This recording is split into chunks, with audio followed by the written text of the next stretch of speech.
So how did Oriental dance get to America, and when did it become popular?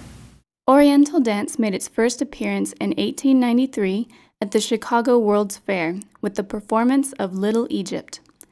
Before this time, extremely little was known about Oriental dance, and in a way, this continued lack of knowledge persisted for years to come. The performance was perceived as absolutely scandalous for that era of corsets. The dancers on stage were condemned not respectable at best, or just prostitutes at worst. Most observers found the movements crude and lacking in aesthetic ability. Therefore, the majority of the audience were males who attended only for the sexual attraction of these uncorseted abdomens. It was at this time that the name belly dance came about, referring to the choreographic dance genre.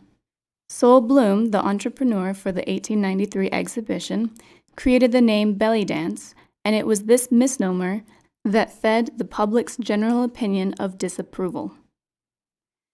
Subsequent performances, however, spurred a variety of reactions. The public could be swayed in the dance's favor, however, based on the interpretation of the performance. One of the first performances was an interpretation of the biblical figure Salome, the girl whose actions led to John the Baptist's death.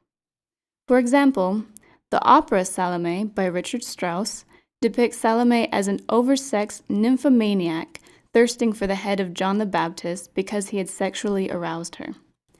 This opera was shut down after a single performance.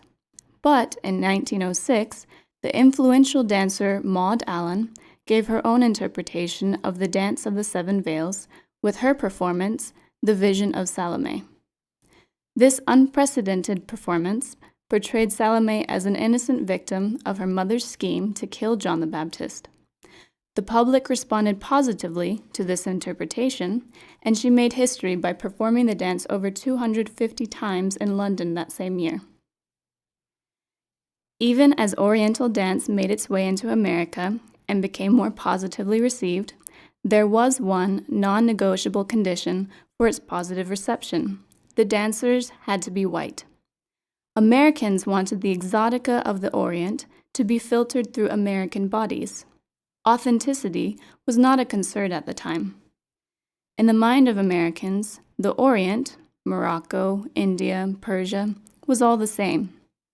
When the famous dancer Ruth St. Denis began dancing, the public appreciated her unauthentic movements because it was as though she was their American brand of Oriental dance. If Oriental natives danced their own dance in America, it was perceived as vulgar, overly sexual, and their performances in Coney Island, for example, were quickly shut down. In the public mind, Oriental dancing was repulsive and ugly. This idea has very much to do with the complex of Western authority. Through the interpretation of an American woman, the dancer reaffirms the Western authority in that only Westerners would be able to portray some essential truth about the East, meaning only a Westerner could understand and represent the essence of the East, and the Easterners would be too inferior to represent their own dance. As the dance became more popular and more acceptable in America, the dance began to evolve, changing drastically. Since authenticity was rejected in America, the Oriental dance performed here barely resembled the original dance. The American dancers combined Oriental movements with their own American training, such as ballet or clogging. They became more concerned with what would sell to the public rather than what was actually Oriental. Once show business became involved, the idea of authenticity became nearly obsolete. Perhaps the most important influence America had over Oriental dance was the costumes. Originally, the Middle Eastern women would simply wear a scarf around their hips over whatever they were wearing. Americans were actually the ones to come up with the bra and belt combination. Once that costume took hold, some dancers would travel to the Middle East and, not recognizing the costumes, would say, "Where are the belly dancers?" It was only after this that the Easterners began to adopt this style, beginning with flesh-colored cloth around their abdomens. Since then, belly dancing in America has resurfaced in new ways. One popular figure in belly dancing is Shakira, the Colombian singer and dancer. Though her authenticity was also questionable when she first began, the movements in her videos sparked new interests for women in America.